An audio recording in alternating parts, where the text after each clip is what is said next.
আমি আসি। এই গল্পের নায়কের নাম কেউ আবার লেখকের নাম ভাইবেন না।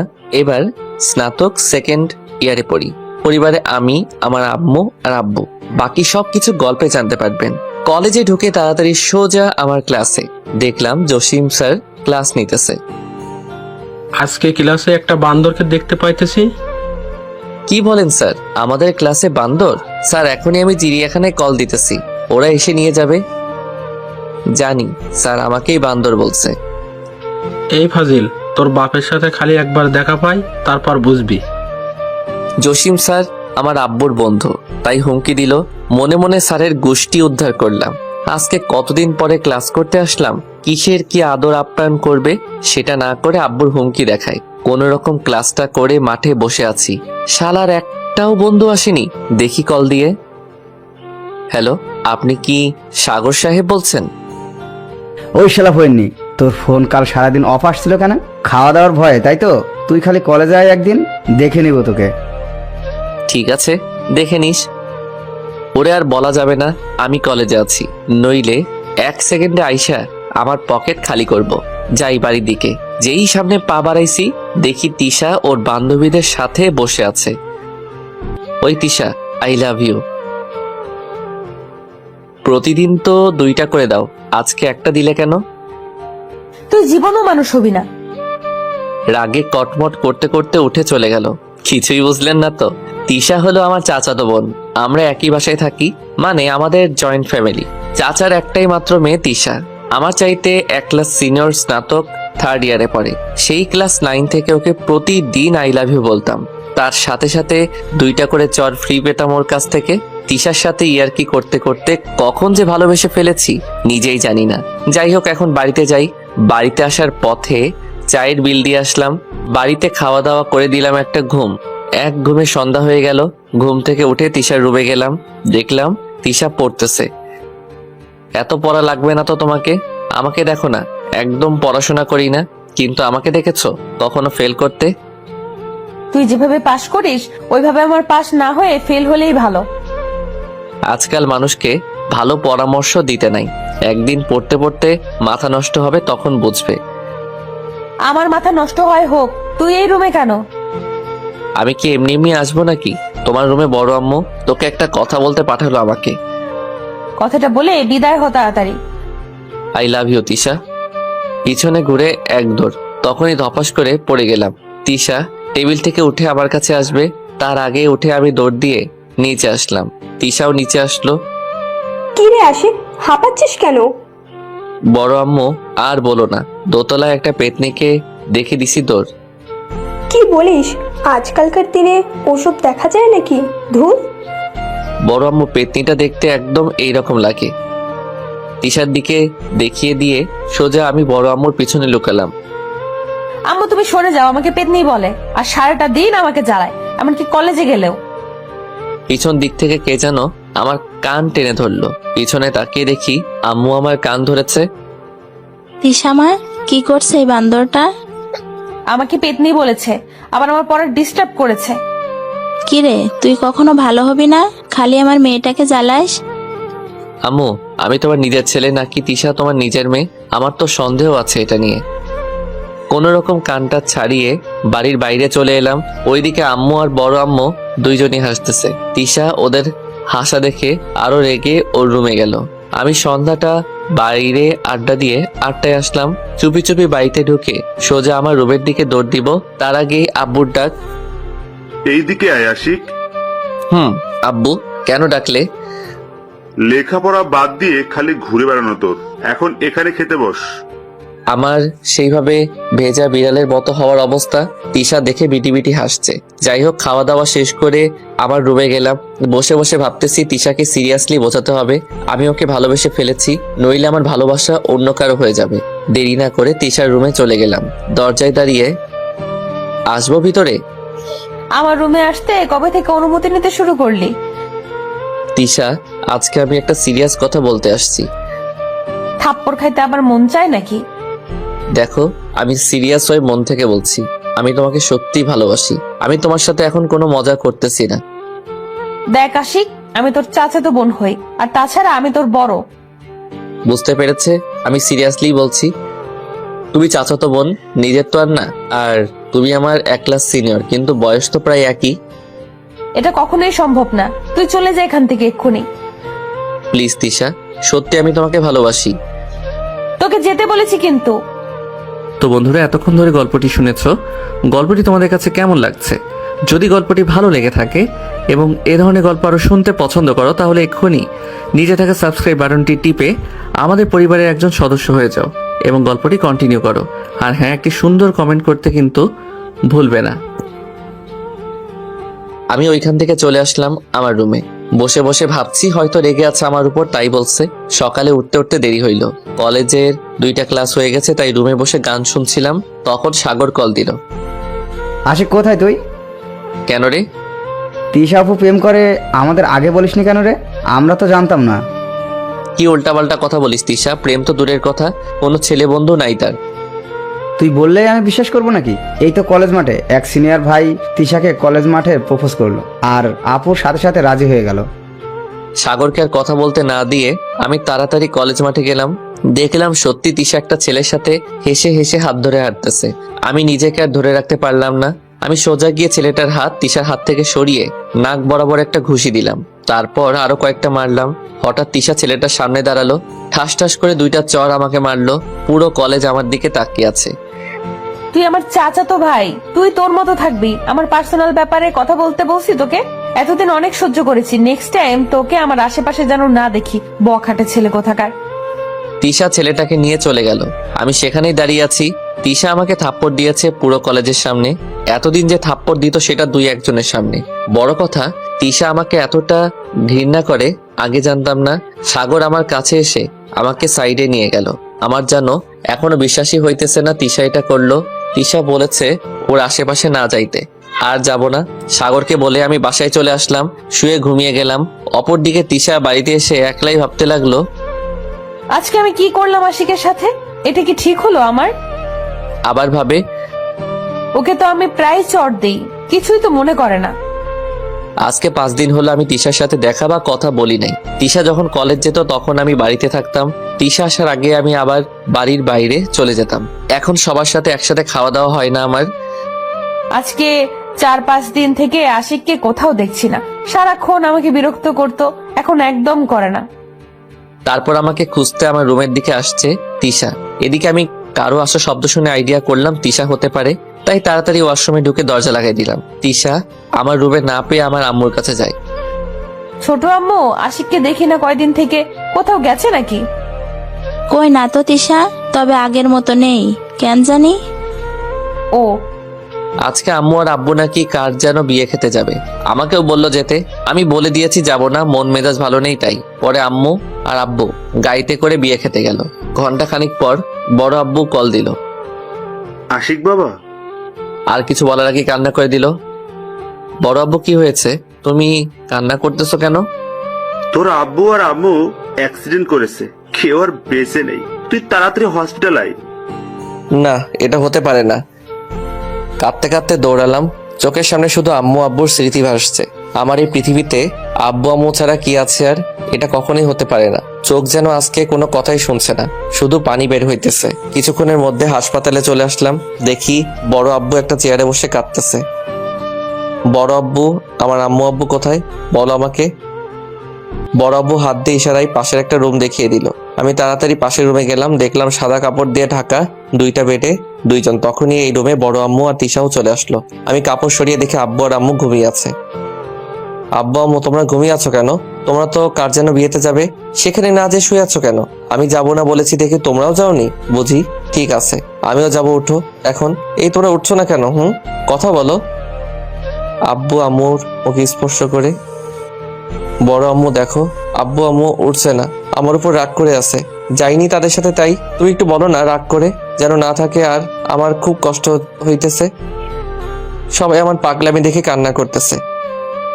বাবা, সত্যিটা মেনে নিতে হবে, তোমার আব্বু আর আম্মু বেঁচে নেই।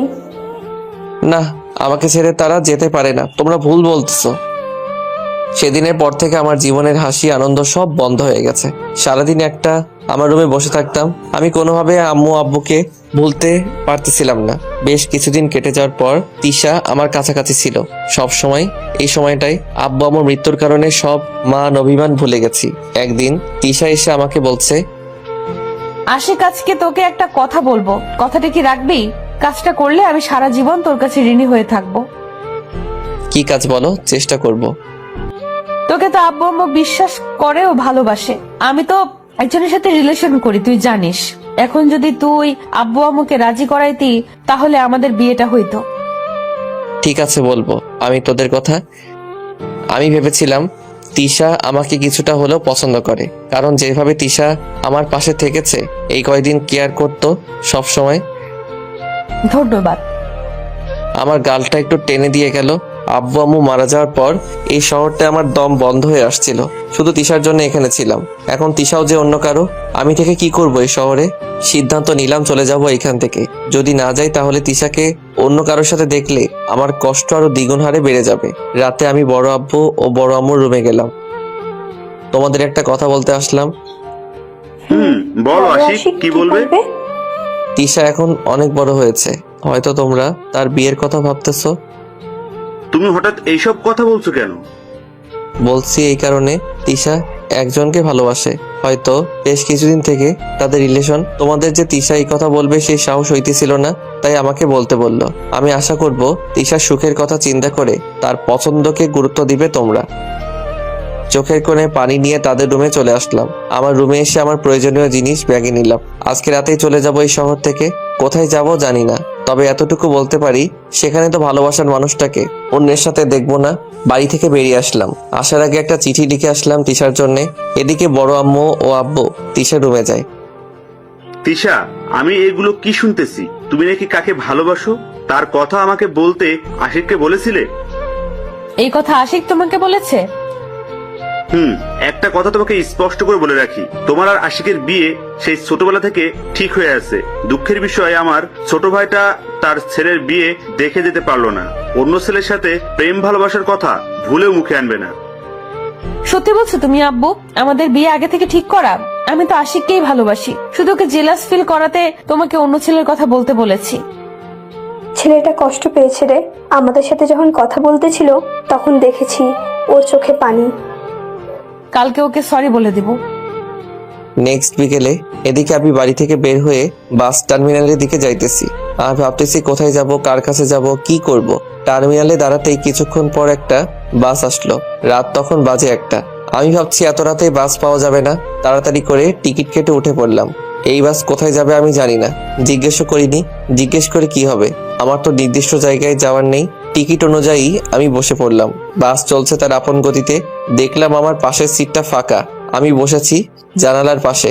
কিছুক্ষণ পরে পিছন থেকে একটা মেয়ে বলল, এই যে আপনি যেখানে বসেছেন ওইটা আমার সিট, আপনি আপনারটাই বসুন। দেখতে সুন্দর, হালকা আলোতে কিছুটা বোঝা যাইতেছে। আমি কিছু না বলে উঠে দাঁড়ালাম আর তাকে যেতে দিলাম বসতে।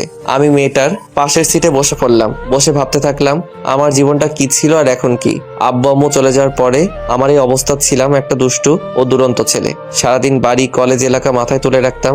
আজকে আমি হয়ে গেছি চুপচাপ। এসব ভাবছি, কন্ট্রাক্টর এসে টিকিট চেক করার জন্য ডাকলেন। এই যে ভাই, আপনার টিকিটটা দেন দেখি। আমাকে উদ্দেশ্য করে আমি কিছু না বলে টিকিট এগিয়ে দিলাম। ভাই, আপনার সিটটা ওইটা, আপনি এনে বসেন কেন? কন্ট্রাক্টরের কথা মেয়েটা শুনে তার টিকিট ভালো করে দেখে। ভাই, আসলে আমি তাড়াহুড়ায় টিকিটটা দেখতে ফুল হইছে, ওনার সিটটাই আমি বসছি আর উনি আমারটাই। আমাকে উদ্দেশ্য করে তারপর কন্ট্রাক্টর চলে গেল। তাড়াহুড়ায় আমি খেয়াল করিনি, ভালো করে সরি। আমি কিছু না বলে চুপচাপ বসে আছি। ছেলেটাকে দেখা তো চাই হ্যান্ডসাম, সুন্দর, কিন্তু কথা বলতে পারে না। আল্লাহ কেন যে এমন করে কে জানে। একটু চুপ থাকলে আমার জন্য ভালো হয়। আপনি কথা বলতে পারেন? তাহলে আপনার সিটে আমি বসলাম, আপনি আমাকে কিছু বললেন না কেন? কথা বলতে ভালো লাগতেছিল না, তাই। আর কোনো কথা না বলে আমি বসে রইলাম। সকালে বাস থামলো।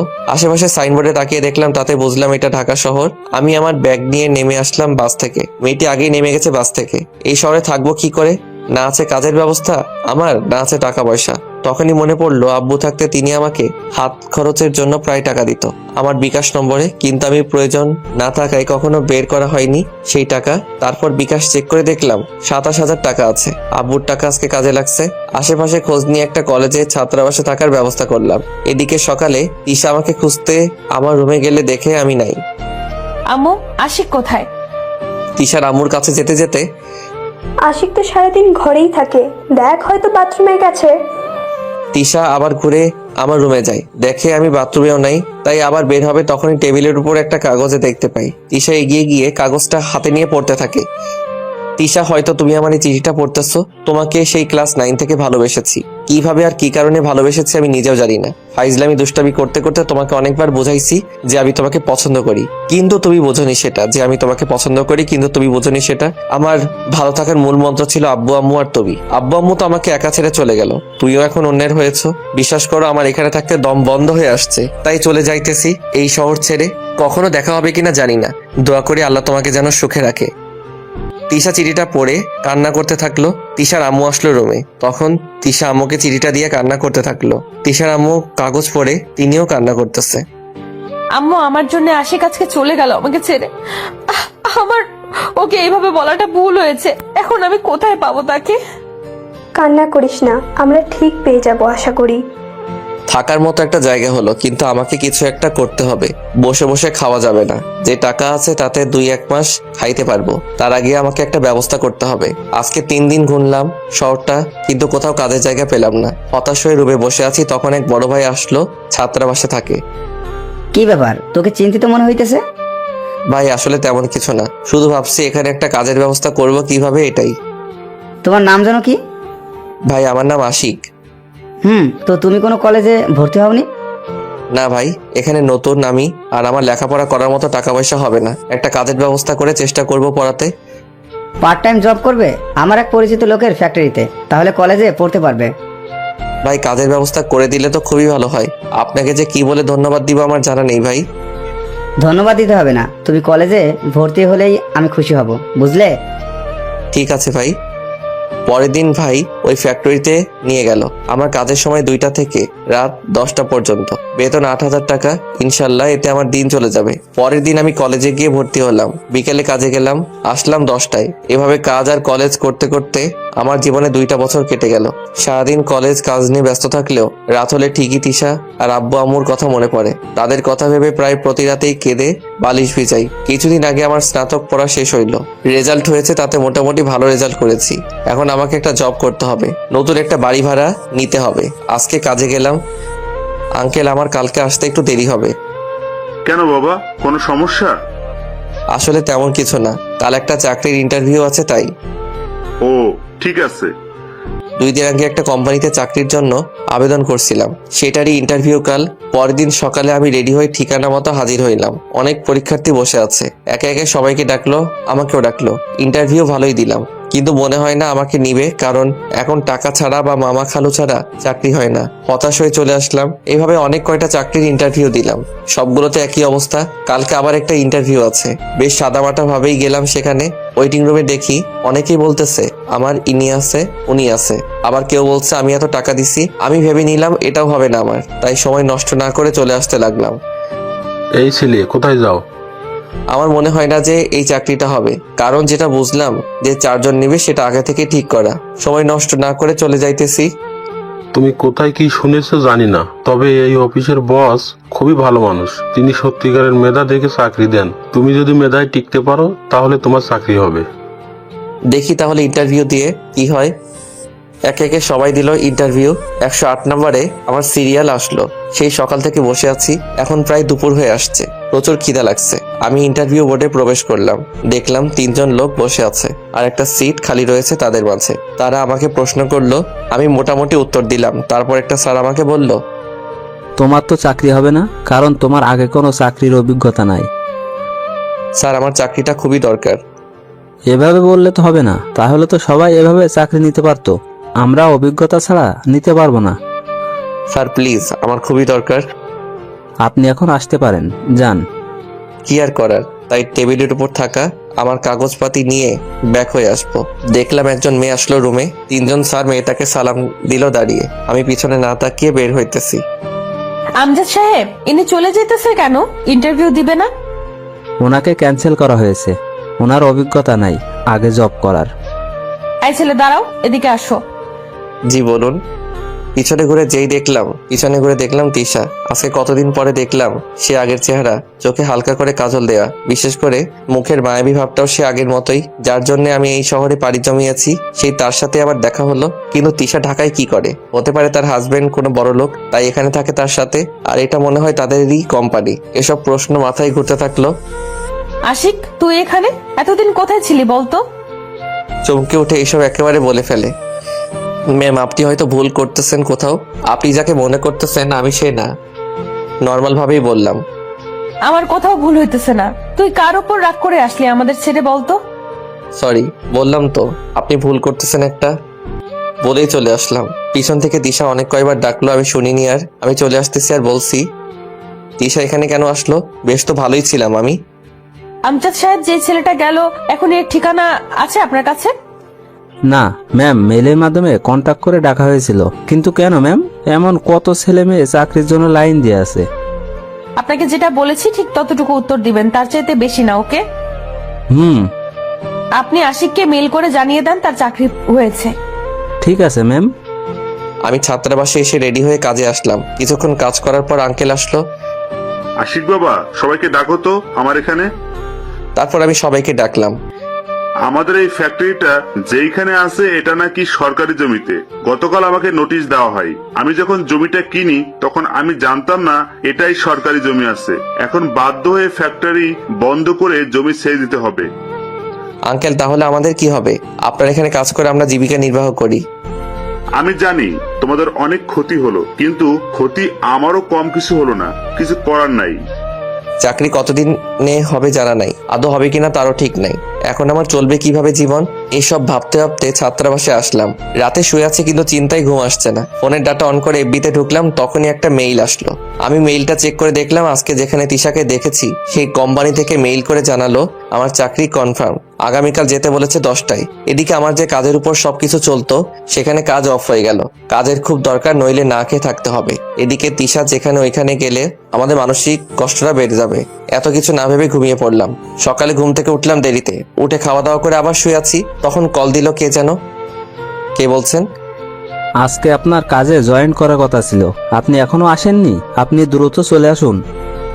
এতে বুঝে গেলাম কোম্পানি থেকে কল দিয়েছে। অন্য কিছু না ভেবে চলে গেলাম অফিসে। ম্যানেজার আমাকে কাজ বুঝিয়ে দিয়ে গেল।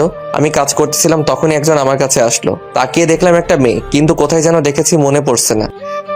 আমাকে চিনতে পেরেছো? চিনা চিনা লাগছে কিন্তু চিনতে পারিনি। 2 বছর আগে ট্রেনে কথা হয়েছিল আপনার সাথে, মনে আছে? ও হ্যাঁ, এবার মনে পড়েছে। আপনি কি নতুন এখানে জয়েন করেছেন? আজকেই। আপনি? আমিও। এভাবে কিছুক্ষণ কথা বলে কাজ করতেছিলাম। দেখলাম দুপুরে খাবার সময় হয়েছে। ক্যান্টিনে বসে খাইতেছি, তখন ওই মেয়েটি আসলো আমার কাছে। তারপর আমি নামটা জিজ্ঞেস করলাম, নাম নাকি সাথী। একদিন অফিস করে ছাত্রাবাসে আসলাম, একটা চাকরিরত ব্যবস্থা হয়েছে। এখন একটা বাসা ভাড়া নেই, আর কতদিন ছাত্রাবাসে থাকবো। এদিকে তিশা আমাকে দেখার সাথে সাথে আম্মু আব্বুর কাছে চলে যায় গ্রামের বাড়িতে। তিশা মা, হঠাৎ করে কিছু না জানিয়ে চলে আসলে? তোমাকে আর আব্বুকে নিয়ে যেতে এসেছি। তুই কান্না করতেছিস কেন মা? আমি আশিককে খুঁজে পেয়েছি ঢাকায়। কি বলিস? কি বললো আশিক? কেন গিয়েছে এভাবে বলিসনি? ও আমাকে না চেনার অভিনয় করেছে, তাই তো তোমাকে নিতে আসলাম। তুমি আর আব্বু ওর অভিমানটা ভাঙাতে হবে। এদিকে আমি নতুন একটা বাসা খুঁজতে থাকি। বাসা একটা খুঁজে পাই, কথা বলে বাসাটা ঠিক করলাম থাকার জন্যে। পরের দিন অফিস করে জিনিসপাতি নিয়ে আসলাম নতুন বাসায়। বাইরে একটু ঘুরতে বের হয়েছে, দেখি কেউ বাড়ির ছাদ থেকে আমাকে ডাকছে। আমি ভালো করে তাকিয়ে দেখি সাথী। আমাকে দেখে নিচে নেমে আসলো সাথী। আপনি এখানে? এখানেই বাসা ভাড়া নিয়েছি। আপনি এখানে কেন? আমার বাড়ি তো এখানেই, ওই যে ওইটা। কি বলেন? ওইটাই তো আমি ভাড়া নিয়েছি রুম। কালকে বাবা বললো রুম ভাড়া দিয়েছেন, আপনি যে নিছেন সেটা জানা ছিল না। যাক, ভালোই হইল। ভালো হইল কেন? ভালো হইল কারণ একসাথে অফিসে যাতায়াত করা যাবে আপনার সাথে। থাকেন, আমি একটু বাজার থেকে ঘুরে আসি। তাড়াতাড়ি আসবেন, বুঝলেন? এখানে কিন্তু সন্ধ্যায় ভূত বের হয়। কি বলেন ভূত? আমি উল্টা ঘুরে আমার রুমের ওই দিক দিয়ে দৌড় দিতে ধরলাম। আরে যান বাজারে, তাড়াতাড়ি আসলে ধরবে না। সত্যি বলছেন তো নাকি মিথ্যে? সত্যি বলছি। তারপর আমি বাজার গিয়ে রাতের খাবারটা নিয়ে আসলাম। রুম গোছাতে গোছাতে ক্লান্ত হয়ে পড়েছি, তাই রান্না করার উপায় নেই। রাতে খেয়ে ঘুমাবো, তখনই সাথী আর একটা ছোট মেয়ে সাথীর ভাগ্নি আসে আমার রুমে। এত রাতে এখানে? আপনার খাবার দিতে আসলাম, আম্মু পাঠিয়েছে। এটার কোনো দরকার ছিল না, আমি খাবার নিয়ে এসেছি হোটেল থেকে। আর হোটেলের খাবার খাবেন না, এদিককার হোটেলের খাবার বেশি একটা স্বাস্থ্যসম্মত না। সাথী চলে গেল, আমিও ঘুমিয়ে পড়লাম। সকালে উঠে সাথীর দেয়া খাবারটা খেয়ে অফিসের জন্য রেডি হলাম। তারপর মেইন গেট দিয়ে বের হতে যাব পিছন থেকে। এই যে মিস্টার, কখন থেকে দাঁড়িয়ে আছি আপনার জন্য, আর আপনি আমাকে রেখে চলে যেতেছেন। সরি, আমি খেয়াল করিনি। চলুন, তাড়াতাড়ি দেরি হয়ে যাবে নয়তো। অফিসে এসে কাজ করতেছি, একভাবে আমার মতো করে। কেউ যে আমার পাশে বসে আছে খেয়ালই করিনি। হঠাৎ মাথা তুলে দেখি তিশা। অনেকটা অপ্রস্তুত হয়ে গেলাম। আপনি এখানে? আমি এই অফিসের বস, তাই আমি এখানে আসতেই পারি। ও সরি ম্যাম। তোর সরি এর গুষ্টি কিলাই, আমাকে ছেড়ে এখানে এসেছিস কেন? ওইখানে কিভাবে থাকতাম? নিজের ভালোবাসার মানুষকে অন্যের হতে দেখতাম চেয়েছে। এগুলো কথা আপনাকে বলছি কেন? আপনি তো কখনো কাউকে ভালোবাসেননি যে জানবেন। সেদিন তোকে জেলাস ফিল করানোর জন্য বলেছিলাম আমি কলেজের ছেলেটাকে ভালোবাসি। পুরোনো কথা বাদ দেন, ওগুলো আর মনে করতে চাই না। এখন আপনি অফিস সংক্রান্ত কোনো কথা থাকলে বলেন। তিশা কিছু না বলে মন খারাপ করে চলে গেল। এখন আর পুরোনো কথা মনে করিয়ে লাভ কি? তিশার তো বিয়ে হয়ে গেছে, হয়তো ঢাকায় থাকে তার স্বামী। দেখলাম চোখের কোণে একটু পানি গড়িয়ে পড়ছে। তাড়াতাড়ি সেটা মুছে নিয়ে কাজে বসে পড়লাম। লাঞ্চ টাইমে সাথী আসলো, আমাকে নিয়ে ক্যান্টিনে গেল। সাথী আর আমি খাইতেছি, দেখলাম তিশা পাশের টেবিলে বসে আমাদের একসাথে দেখে রাগে গজগজ করতেছে। সাথী, এখানে কি তোমরা ঘুরতে আসছো নাকি? না তো ম্যাম, অফিসে আসছি। ইনি কে হয় তোমার? কলিগ সাথে বন্ধু। নেক্সট টাইম যেন তোমাকে এর সাথে দেখি না, বুঝলে কথা? আমি নীরব দর্শকের মতো দেখছি আর ভাবছি এইরকম আমার উপর অধিকার যদি তিশা আগে দেখাতো তাহলে ওকে ভালোবাসা দিয়ে রাঙিয়ে রাখতাম। কিন্তু আফসোস, বিকেলে অফিস করে রুমে এসে অফিস ড্রেসে বিছানায় গা ইলিয়ে দিলাম। শরীরটা ক্লান্ত থাকায় ঘুমিয়ে গেলাম। কলিং বেল বাজার শব্দে ঘুম ভাঙলো, তাড়াতাড়ি যেয়ে খুলে দিলাম। খোলার সাথে সাথে বড় আব্বু আম্মু আমাকে জড়িয়ে ধরে কান্না করতে লাগলো। আজকে কতদিন পরে তাদের দেখলাম। তুই আমাদের কথা একবারও ভাবলি না? আমরা তোকে ছাড়া কিভাবে থাকবো? কি বলবো, কোনো উত্তর নাই আমার কাছে। তুই কেন চলে আসছিস আমরা জানি বাবা। তুই তিশাকে ভালোবাসতি, আমাদের বলবি না একবার? আর তাছাড়া তোদের বিয়ে ছোটবেলা থেকে ঠিক করা ছিল। বড় আম্মু, ওইসব কথা এখন বলে কি লাভ? এখন তোর বিয়ে হয়েছে। তিশা দূরে দাঁড়িয়ে আছে, ওর দিকে তাকিয়ে। কার বিয়ে হয়েছে? তিশার বিয়ে হবে কেন? ও তো তোকে ভালোবাসে। তাহলে তিশা এই ঢাকা শহরে কেন, আর অফিসের বস হইলো কিভাবে? এই কোম্পানি তো তিশার মামার কোম্পানি, এইটার দায়িত্ব তিশাকে দিয়েছে। তুই চলে আসার পর ও একদম ভেঙে পড়ে, তাই ওকে কোনো কাজে ব্যস্ত রাখতে ঢাকায় ওর মামার কাছে পাঠাই। আব্বু আম্মু, তোমরা খাবার রেডি করো তো, খুব ক্ষুধা লাগছে। বড় আব্বু আম্মু পাশের রুমে গেল, আমিও চলে আসতে যাব। অমনি তিশা আমার টাই ধরে একদম কাছে টেনে আনে। করছেন কি? দম বন্ধ হয়ে যাবে তো। তোকে তো আমি মেরেই ফেলবো, এতদিন কষ্ট দিলি আমাকে। আমার একদম কাছে চলে আসলো, আমি পিছাতে পিছাতে খাটে পড়ে যাই। অমনি তিশা আমার উপরে শুয়ে পড়ে। আরে করছেন কি? উঠুন বলছি। না, উঠবো না, কতদিন পর তোমাকে কাছে পেলাম। আপনি তো আমাকে তুই করে বলতেন, তাহলে এখন তুমি কেন? তোমাকে আমি সেই ক্লাস 10 থেকে ভালোবাসি, কিন্তু বাড়িতে জানালে বা সবাই জানলে সমস্যা হবে ভেবে তুই করে বলতাম, কেউ আর সন্দেহ করবে না। কিন্তু আমি আগে থেকে জানতাম যে তোমার সাথে আমার ছোটবেলা থেকেই বিয়ে ঠিক। হয়েছে, এখন সরেন। বড় আব্বু আম্মুর কাছে যাই। কি জানি একলা বসে আছে। তার আগে বলো, তুমি আমাকে আপনি করে বলতেছো কেন? এমনিতে। আর একবার যদি শুনি আপনি বলছো, দেখিও আমি কি করি। তারপর তিশা সহ আমি বড় আব্বু আম্মুর কাছে গেলাম। রাতের খাবার খেয়ে তারা চলে যাবে, আমাকেও নিয়ে যাবে। তোমরা যাও, আমি এখানেই ঠিক আছি। বড় আব্বু আম্মুকে বললাম, তুমি কিন্তু এবার বেশি বেশি বলছো। আমি রাগ করব কিন্তু, আর রাগ করলে আমি কি কি করতে পারি তুমি ভালো করেই জানো। এখানে বাসা ভাড়া নিয়েছি, টাকা দিতে হবে এবং জিনিসপাতি আছে। আমি পরে যাব, তোমরা যাও।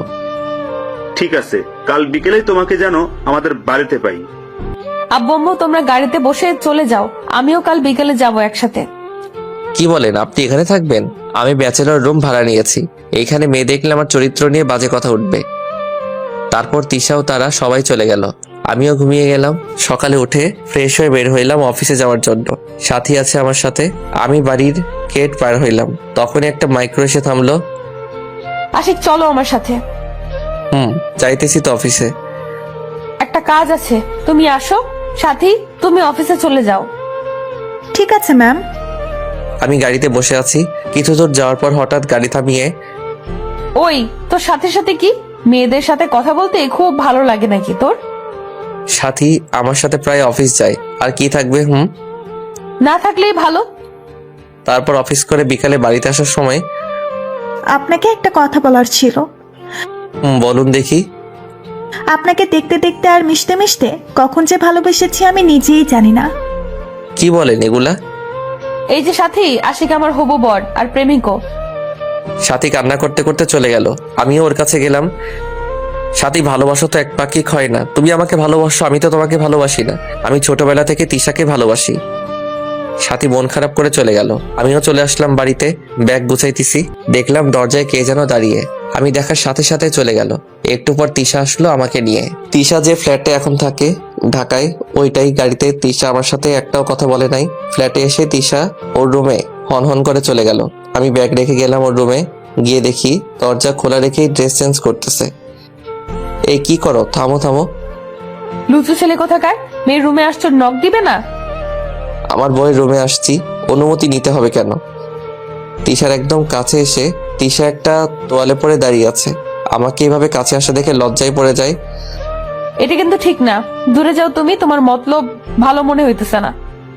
আর কিছু বলতে না দিয়ে শক্ত করে জড়িয়ে ধরলাম, আর তিশার খোলা পিঠে হাত বুলিয়ে দিতেছি। তিশাও খুব শক্ত করে জড়িয়ে ধরেছে, মনে হইতেছে দুইজনের শরীর মিশে যাবে। তখনই কারেন্ট চলে গেল। তিশা ছাড়ো, লাইট অন করে দেই, অন্ধকার। লাইটের কি দরকার? বলেই চুমু খেতে লাগলো আমায়। তিশা আমার কাছে পেয়ে পাগলের মতো করছে, বিছানায় আমাকে ফেলে দিয়ে আমার ঠোঁটের 12টা বাজিয়ে দিতেছে। তখনই বড় আম্মু আসলো দরজায়। তিশা, লাইট জ্বালিয়ে দিতেছিস না কেন? এই তিশা, বড় আম্মু আসছে, সরো। আম্মু তুমি যাও, আমি একটু পরে লাইট জ্বালিয়ে দিব। এদিকে আমাকে চুমু খেতে খেতে, ঠিক আছে। এই যে সরেন সরেন, খিদে লেগেছে খুব। না, তুমি আগে আমাকে তুমি করে বলবে, তারপর। তুমি করে বলবো না কখনোই। সাথে সাথে আমার গালে কামড় বসিয়ে দিল। ব্যথা করতেছে তো। ও মা গো। চুপ, একদম চুপ। যতক্ষণ তুমি করে না বলবি আরো কামড় খাবি তুই। ঠিক আছে, তুমি করে বলবো। এখন তো ছাড়ো, সত্যি ব্যথা করতেছে। তিশা সরে গেল। আমিও উঠে বড় আম্মুর কাছে গেলাম। দেখি বড় আম্মু আর আব্বু বসে আছে খাওয়ার টেবিলে আমাদের জন্যে। তারপর আমিও খেতে লাগলাম। একটু পর তিশা এসে আমার উপর দিকে বসে পড়লো। আশিক বাবা, তোমাদের বিয়ে কোন দিন দিলে ভালো হয় বলো তো?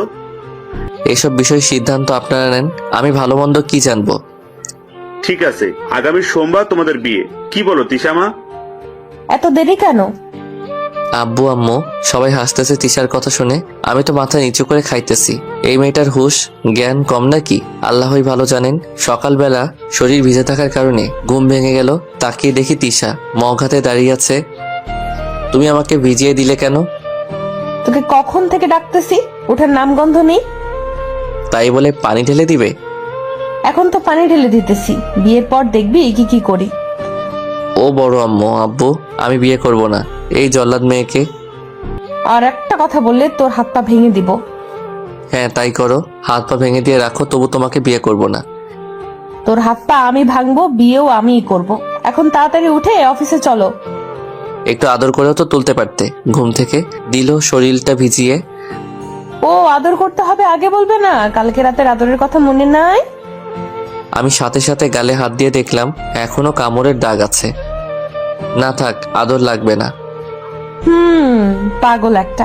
বিয়েটা হতে দাও, ভালোবাসা দিয়ে ভরিয়ে রাখবো। নাস্তা করে তিশা আর আমি অফিসে গেলাম। দুপুরের পর তিশা ডাকলো আমাকে তার কাছে। ডাকলে কেন? এখানে বসো। বলো। তিশা আমার কোলে বসে আমার ঘাড়ে মাথা দিয়ে, ভালো লাগতেছে না কেন জানি, কেন পাগলি, কি হয়েছে? জানি না, চলো আজকে কোথাও থেকে ঘুরে আসি। অফিস আছে এখনো? থাক অফিস, চলো তো। তারপর অফিস থেকে বের হলাম। তিশা গাড়ি বের করবে, তখন আমি, আজকে গাড়ি না, আমার সাথে আসো। একটা রিক্সা ডেকে উঠলাম, দুইজন। কোনো গন্তব্য নেই, সারা বিকেল ঘুরবো আজকে। তিশা আমার ঘাড়ে মাথা রেখে বসে আছে। তিশা, তোমার শরীর কি খারাপ লাগতেছে? না, শরীর ঠিক আছে। তুমি চুপচাপ থাকলে আমার কি ভালো লাগে বলো? তখনই রাস্তার পাশে ফুচকার দোকান দেখে তিশা বায়না ধরলো ফুচকা খাবে। তাই রিক্সা থামিয়ে গেলাম দোকানে। তিশা সহ অভুক্ত মানুষের মতো খেয়ে যাইতেছে।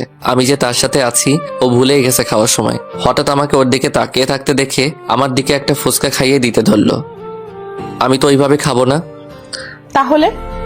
আমি ফুচকা তিশাকে খাইয়ে দিলাম, তারপর ওর মুখ থেকে আমি খেলাম। বাহ, ফুচকা টক ঝাল আর তিশার ঠোঁটের মিষ্টি কি দারুণ। এভাবে দেখতে দেখতে বিয়ের দিন চলে আসলো। কিছুক্ষণ আগে আমাদের বিয়ে হয়েছে। তিশা বাসর ঘরে বসে আছে, আমিও বারান্দায় বসে আছি। দেরিতে যাব।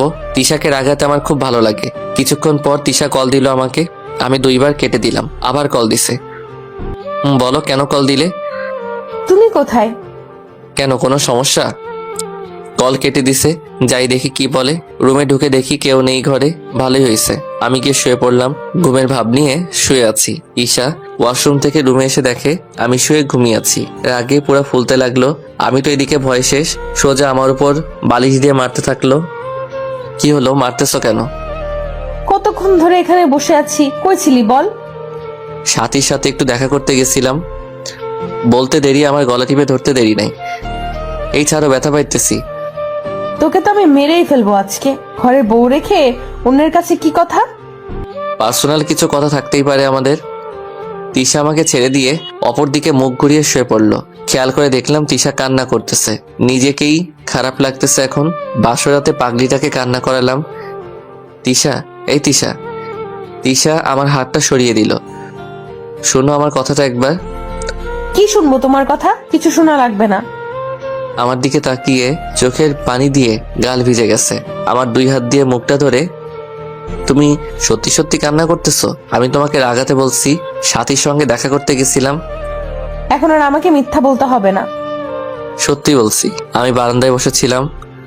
পাগড়িটাকে পিছন দিকে জড়িয়ে ধরে আরো অনেক কথা বললাম, কিন্তু একটারও উত্তর দিল না। এখন কিন্তু বের হয়ে যাব রুম থেকে, বলে দিলাম। সাথে সাথে তিশা আমার দিকে ঘুরে জড়িয়ে ধরে কান্না করতে লাগলো। তুমি কোথাও যাবে না। কান্না না থামালে যাব? এই যে আমি আর কান্না করব না। এই যে আমার বউ, আজকে তো আমাদের বাসরাত, কিছু হবে নাকি? কিচ্ছু হবে না আজকে। বললেই হইল, আমার বউ, আমি যা মন চাই তাই করব। তাহলে আবার আমার অনুমতি নেওয়ার কথা বলো কেন? আরো কি দেরি করা যায় বলুন তো? তারপর লেখকের কিছু মনে নাই, কারণ লাইট অফ করা ছিল সকালবেলা। আশিক সরো, উঠা লাগবে, সকাল হইছে। না, আর একটু থাকো। সারা রাত দুষ্টুমি করছো, এখন আবার শুরু করছো কি? তারপর উঠে ফ্রেশ হয়ে নাস্তা করলাম। আশিক, এই নাও তোমাদের কক্সবাজার হানিমুনে যাওয়ার বাসের টিকিট। আব্বু, এসবের দরকার ছিল না। এত কথা বলতে হবে না, আমরা কাল যাইতেছি, এটাই ফাইনাল কথা। পরের দিন সকালবেলা রেডি হয়ে বসে করে রওনা দিলাম। বিকালের দিকে চলে আসি এখানে। আব্বু আগে থেকে হোটেল বুক করে রেখেছিল, তাই আর সমস্যা হয়নি সন্ধ্যায়। চলো ঘুরে আসি বিচের কাছ থেকে। আমার হাত টেনে নিয়ে, রাতে ওইখানে যাওয়া যাবে না, সকালে যাব। না, আমি এখনই যাব, চলো। নতুন জায়গায় রাতে বের হওয়াটা ঠিক হবে না, তুমি বুঝতেছো না? ঠিক আছে, তুমি থাকো, আমি একাই যাব। বলেই বের হলো রুম থেকে। এত সাহস ওর হবে না, তাই আমি ওয়াশরুমে গিয়ে ফ্রেশ হয়ে বের হলাম। দেখি তিশা নাই। কয়েকটা ডাক দিলাম, সারা শব্দ নাই। কেমন যেন ভয় কাজ করতেছে। তিশা কি সত্যি সত্যি গেল? এই মেয়েটা একটু বেশি বাড়াবাড়ি করতেছে। তাড়াতাড়ি বেরিয়ে বিচের পাড়ে দেখলাম আশেপাশে কেউ নাই। পাশে জিনিসপাতির মেলার মতো দোকান বসেছে, সেখানেও খুঁজলাম কিন্তু নাই। চিন্তায় আমার প্রচুর মাথা ব্যথা করতেছে। তখনই মনে পড়লো তিশাকে কল দেই দেখি, কিন্তু আমার ফোন খুঁজে পাইতেছি না। ও, ফোন তো বিছানায় রেখে আসছি। তাই দেরি না করে রুমে এসে দেখি তিশা রুমে আছে। মেজাজ গরম হয়ে গেছে, দিলাম একটা চড় লাগিয়ে। তিশা ছিটকে বিছানায় পড়ে গেল। তোমাকে আমি না করলাম যে রাতে বিছে যাবে না, তুমি তারপরও গেলে। সারা সাগর পার খুঁজে এলাম। আমার কি টেনশন করে না? কোনো দুর্ঘটনা যদি হয়ে যেত?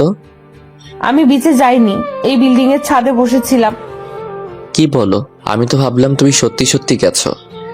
তিশার কাছে গিয়ে দেখলাম তিশার গালটা লাল হয়ে আছে, হাতের আঙ্গুলের দাগ বোঝা যাচ্ছে। খুব লেগেছে তোমার? না লাগেনি, আমার কাছে আসবে না। আমাকে সরিয়ে দিয়ে, এই পাগলি, আমার কতটা টেনশন হইতেছিল জানো তুমি? আর তুমি যে ছাদে যাবে বলে তো যাবে। তিশা কোনো কথা বলতেছে না, আমার নিজেকেই খারাপ লাগতেছে। কেন যে চটটা মারতে গেলাম, গাল পুরাই লাল হয়ে গেছে। ভুল হয়ে গেছে, আর রাগের মাথায় চড় মেরেছি। তিশাকে বিছানায় শুয়ে দিয়ে ওর পেটে মাথা রেখে, সরো আমার উপর থেকে। আমি বললাম তো ভুল হয়েছে, তুমিও মারো আমাকে প্লিজ, এইভাবে থেকো না। মাফ করতে পারি, তবে একটা শর্ত আছে। আমি রাজি আছি, তবুও এভাবে তুমি থেকো না। তুমি যে গালে চড় মেরেছো ওই গালে আজ রাত সারা রাত চুমু খেতে হবে। সারা রাত চুমো? শর্তে রাজি না হলে কথা নাই আর তোমার সাথে।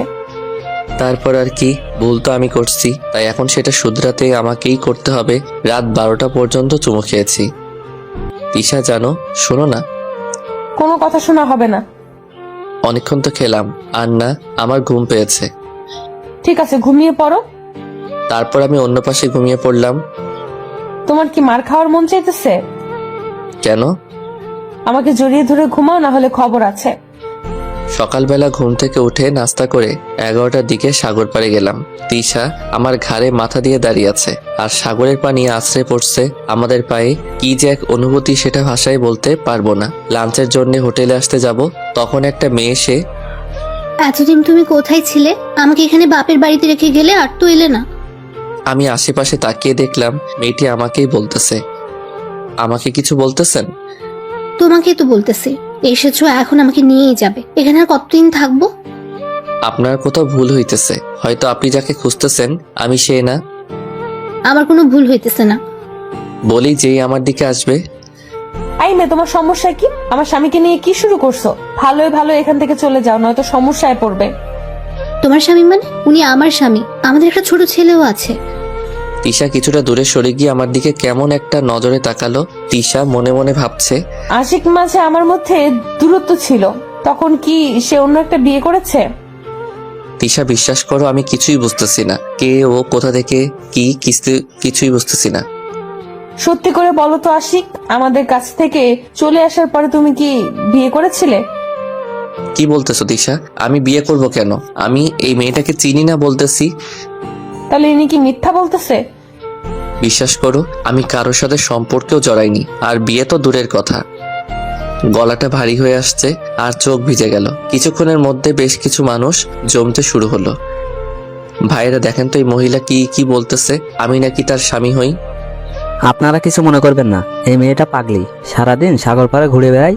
ওর স্বামী ওকে ছেড়ে চলে গেছে, তাই যাকেই দেখে তাকেই ওর স্বামী ভাবে। কি বলবো, বুকের উপর থেকে একটা পাথর সরে গেল। সেখানে আর না থেকে হোটেলে ডাইরেক্ট চলে আসলাম। এসে শুয়ে আছি, মাথাটা প্রচুর ব্যথা করতেছে। তিশা আমার কাছে এসে বসলো।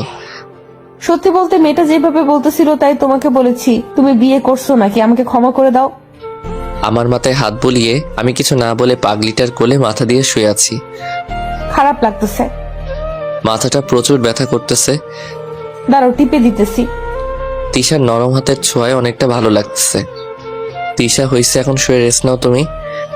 এখানে কি শুয়ে রেস্ট নিতে আসছি নাকি? তাহলে কি করতে? তিশা কিছু না বলে আমার ঠোঁটের সাথে তার ঠোঁট এক করে দিল। পাগলের মতো ঠোঁটে চুমু খাইতেছে, মাঝে মাঝে কামড়ে দিতেছে। তাই নিজেকে ছাড়িয়ে নিয়ে, তুমি কামড়াইতেছো কেন? ব্যথা পাইতেছি। আমার স্বামী, আমি কি করি? বলেই আবার শুরু করলো। তারপর দুজনে হারিয়ে গেলাম এক সুখের রাজ্যে সন্ধ্যায়। এই উঠো, ফ্রেশ হতে হবে। না, আমি উঠবো না। আমার বুকে নিজেকে শক্ত করে চেপে ধরে কোনো উপায় না পেয়ে তিশাকে কোলে করে ওয়াশরুমে নিয়ে গেলাম। ওকেও ফ্রেশ করলাম, আমিও করলাম। তারপর খাওয়া দাওয়া করে, তিশা চলো বাসায় চলে যাই, এখানে ভালো লাগতেছে না। ঠিক আছে, কখন যাবে? কাল সকালেই যাই তাহলে। ওকে, আমি তাহলে জিনিসপাতি গুছিয়ে রাখি। আমি রিসোর্টের বারান্দায় দাঁড়িয়ে আছি। এখন থেকে সমুদ্রের বিশালতা অনুভব করা যায়। হঠাৎ করে আব্বু আম্মুর কথা মনে পড়ে গেল। আজকে তারা বেঁচে থাকলে কত সুন্দর হইতো, কতটা খুশি হইতো। এটা শুনলে যে তিশাকে আমি বিয়ে করেছি, চোখের কোণ দিয়ে পানি অটোমেটিক গড়িয়ে পড়ছে। তিশা পিছন থেকে জড়িয়ে ধরে আছে, সেদিকে আমার কোনো খেয়াল নেই। আশিক, এদিকে আসো তো। বলেই আমাকে নিয়ে বিছানায় শুয়ে দিল। আমার মাথাটা ওর কোলে দিয়ে কান্না করবে না একদম, আব্বু আম্মু চলে গেছে, তুমি কান্না করে কি তাদের আরো কষ্ট দিতে চাও? এভাবে থাকতে থাকতে ঘুমিয়ে পড়ি। মধ্যরাতে দেখি আমি এখনো তিশার কোলে। পাগলিটা খাটে হেলান দিয়ে বসে বসে ঘুমাইতেছে। আমি ওকে আমার বুকে নিয়ে শুয়ে পড়লাম। পরের দিন সকালে আমি আর তিশা বেরিয়ে পড়লাম ঢাকার উদ্দেশ্যে। বিকেলে চলে আসলাম, দেখি বাড়িতে একটা মহিলা আর লোক। মামা মামি তোমরা এখানে? আসলাম। এইটা বুঝি তোর স্বামী? এই হইতেছে আশিক। আমি সালাম দিলাম, উত্তর না নিয়ে কেমন ভাবে তাকালো আমার দিকে। তাতেই বুঝলাম আমাকে পছন্দ করে নাই। আমি আর কথা না বলে উপরের রুমে গেলাম। রেস্ট নিয়ে বাইরে বের হব, দেখি বারান্দায় কারো হাসির আওয়াজ ভেসে আসছে। এখানে কার হাসি দেখার জন্য গেলাম, দেখি একটা ছেলে আর তিশা হাসাহাসি করছে। সত্যি বলতে বুকের ভিতরটা কেমন যেন নড়ে উঠলো। ওদের সামনে গেলাম, দেখলাম তিশা হাসাহাসি বন্ধ করে দেয়। তোমাদের ডিস্টার্ব করলাম, জানতাম না তোমরা এখানে, নইলে আসতাম না। ডিস্টার্ব করবে কেন? এইটা হইতেছে আমার মামাতো ভাই সোহেল। বলেই চলে আসলাম। রাতে শুয়ে শুয়ে ফেসবুকিং করতেছি, তিশা আসলো আমার কাছে, এসে আমার উপর শুয়ে পড়লো। এটা কি হলো? কিছু না। আয় আশিক, শোনো না। বলে ফেলো। আমার দিকে তাকাও। বলতে থাকো তো। তিশা ছো মেরে আমার হাত থেকে ফোনটা কেড়ে নিয়ে মেঝেতে ছুঁড়ে মারে। আমার স্বাদের ফোনটা টুকরো টুকরো হয়ে গেল। কি করলে? আমার ফোনটা তো শেষ হয়ে গেল। উঠে মেঝের দিকে যাব। কই যাস তুই? চুপচাপ এখানেই থাক, নয়তো খবর আছে তোর। তিশার দিকে তাকিয়ে দেখি সত্যি সত্যি রেগে গেছে। ভয়ে চুপসে গেলাম, হ্যাবলার মতো তাকিয়ে আছি ওর দিকে। তুমি এখনই যেখানে থেকে পারো আমার জন্য বকুল ফুল নিয়ে আসবে আর আচার নিয়ে আসবে, যাও। আমি কোথায় থেকে আনবো এত রাতে? কাল নিয়ে আসবো। আমার এখনই লাগবে, এখন না আনলে তোমার ফোনের মতো তোমাকেও ভেঙে ফেলবো বলে দিলাম। আমি পড়লাম এক মহা ঝামেলায়। রাতে কোথায় পাবো বকুল ফুল? না এনেই বা কি করব? আজকে তিশা আমার কাছে কিছু চাইলেও সহজেও চায় না। বেরিয়ে পড়লাম রাস্তায়, আনমনে হেঁটেই যাইতেছি। রাস্তার ল্যাম্পপোস্টের দিকে তাকিয়ে তাকিয়ে এক দোকান থেকে আচার নিয়ে বাড়ি যাইতেছি। তিশাকে কোনোভাবে বোঝাতে হবে বকুল ফুল নাই, গ্রাম হলে সব জায়গায় পাওয়া যেত। কি মনে করে রাস্তার পাশে দাঁড়ালাম, দেখি বৃষ্টি পড়তেছে হালকা। ভালো করে লক্ষ্য করে দেখি বকুল ফুল পড়তেছে। খুশি হয়ে হাত ভর্তি করে ফুল নিলাম। বাসায় এসে কলিং বেল দিলাম। একটু পর তিশা খুলে দিল। তোমাকে রাগ করে আনতে বসছি বলে তুমি সত্যি সত্যি আনতে চলে যাবে? তুমি আমার কাছে কিছু চাও না? আজকে চাইলে আমি কি না করতে পারি? রুমে এসে শুয়ে পড়লাম, তিশা আর আমি। এই আশিক, বলো। আমাদের কিন্তু হানিমুনে কিছুই হয়নি। কে বলছে কিছু হয়নি? আমরা সাগর দেখলাম ওইখানে গিয়ে। গাধা কোথাকার! তুমি গাধার তাহলে বউ গাধি?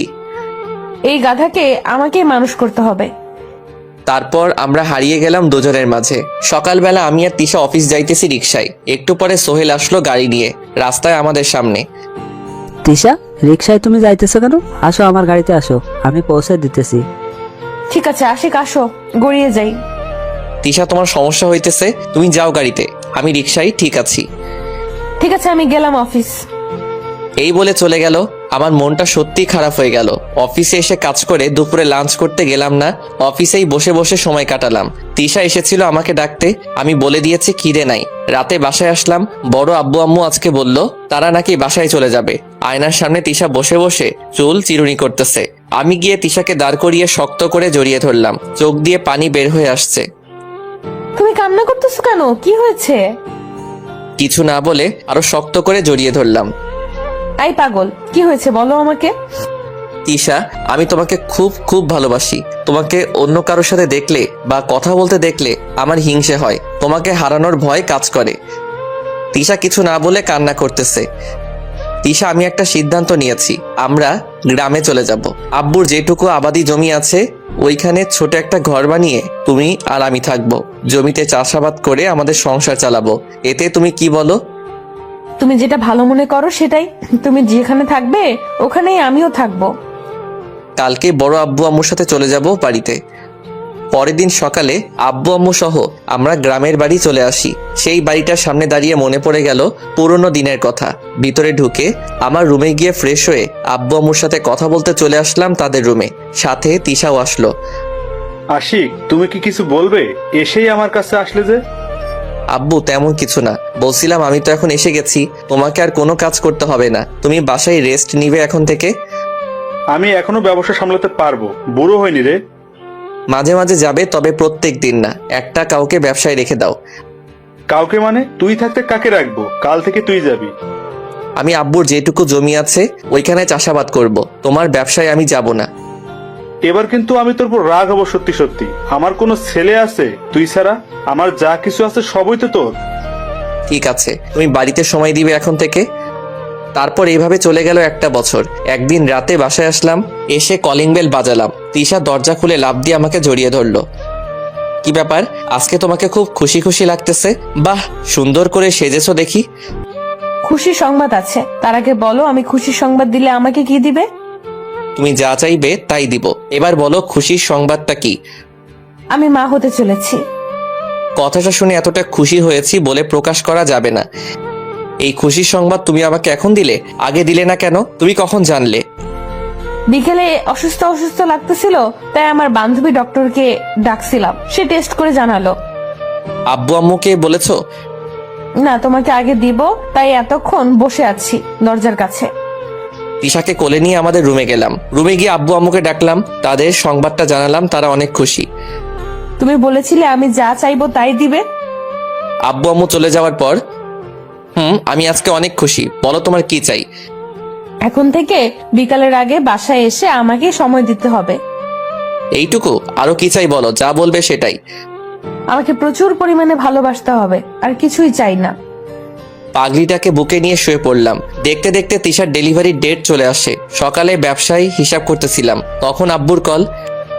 আশিক, তুই কই? তাড়াতাড়ি হসপিটালে চলে আয়, তিশার প্রসব ব্যথা উঠেছে, আমি হাসপাতালে নিয়ে যাইতেছি। আমি দেরি না করে দ্রুত হাসপাতালে চলে যাই। দেখি আব্বু আম্মু ভিতরে বসে আছে। তিশাকে কি কেবিনে নিয়ে গেছে?